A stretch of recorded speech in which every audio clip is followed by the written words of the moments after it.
आकाश जी, आपके साथ कुंभ संक्रांति 2025 पे कुछ वार्तालाप करके कुछ जानकारी जुटाने की कोशिश करते हैं।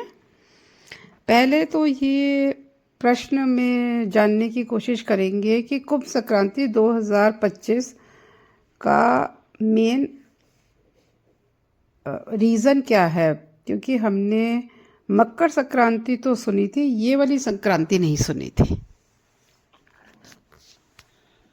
सर्वप्रथम संक्रांति को समझना आपको पड़ेगा कि संक्रांति क्या है। तो संक्रांति जो है, एक राशि से जब सूर्य दूसरी राशि में परिवर्तन करता है तो उसे संक्रांति कहा जाता है। तो संक्रमण करना, संक्रमण क्रम क्रम कहते हैं चलने को, एक राशि से दूसरी राशि पर सूर्य जो है वह क्रमण कर रहा है, संक्रमण कर रहा है, इसलिए उसको संक्रांति कहा जाता है। तो सूर्य ने जब मकर राशि में सूर्य जब मकर राशि में गए तो उसको मकर संक्रांति कहा गया। तो मकर से जब कुंभ राशि में गए तो उसको कुंभ संक्रांति कहा गया। तो 12 राशियां होती है और 12 राशियों में सूर्य जाते हैं, इसलिए महीने भी 12 होते हैं, इसीलिए 12 महीने होते हैं, क्योंकि 12 राशियां होती हैं और सूर्य प्रत्येक राशि में जाते हैं। और प्रत्येक राशि जो है वह एक राशि एक महीने का प्रतिनिधित्व करती है। तो कुंभ राशि जो है वह कुंभ राशि में जब भगवान सूर्य चले जाते हैं तो उसको कुंभ संक्रांति कहा जाता है। इस दिन जो तारीख निकलकर सामने आ रही है वो आ रही है 12 फरवरी की 2025। क्या इसमें किसी खास तरीके का दान पुण्य इम्पोर्टेंट होता है और कोई स्नान का भी खास महत्व है, या इसे जो आजकल प्रयाग में महाकुंभ चल रहा है उसके साथ कोई इसका इंटर रिलेशनशिप कनेक्शन है?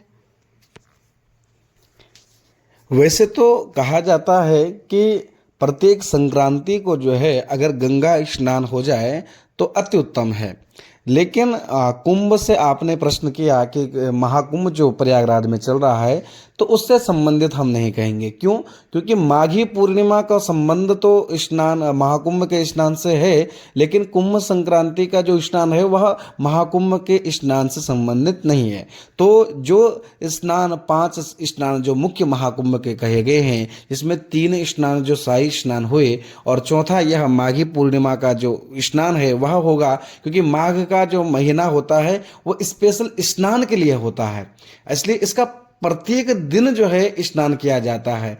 और ये माघी पूर्णिमा, ये माघ मास का अंतिम दिवस है, इसलिए इसमें अवश्य ही स्नान, हमको गंगा स्नान कर देना चाहिए।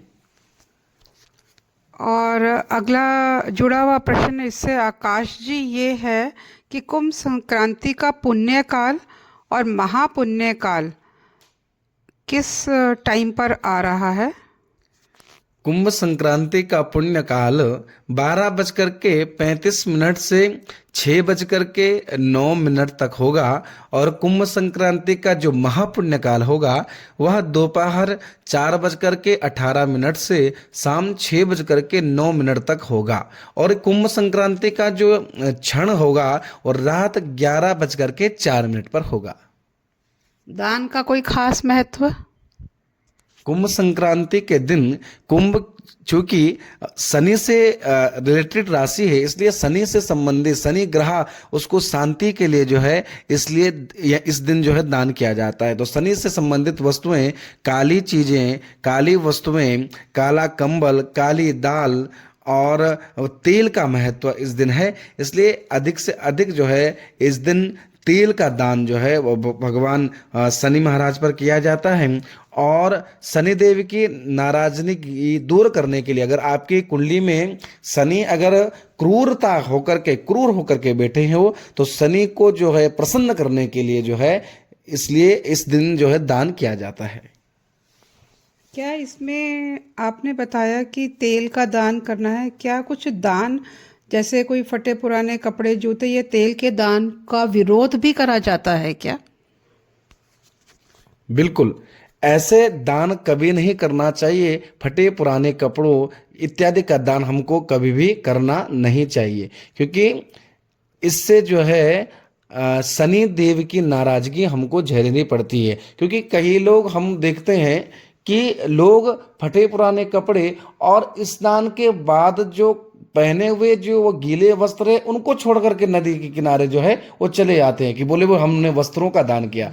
उन वस्त्रों का दान का कोई भी महत्व नहीं है, और उन वस्त्रों के दान से जो है वो शनिदेव नाराज होते हैं। इसलिए पवित्र वस्त्र हो, पवित्र चीजें हो, पवित्र कपड़े हो, उनका दान जो है अधिक से अधिक कर देना चाहिए। अमावस्या, पूर्णिमा, एकादशी, संक्रांति कौन सा ज़्यादा महत्व रखता है?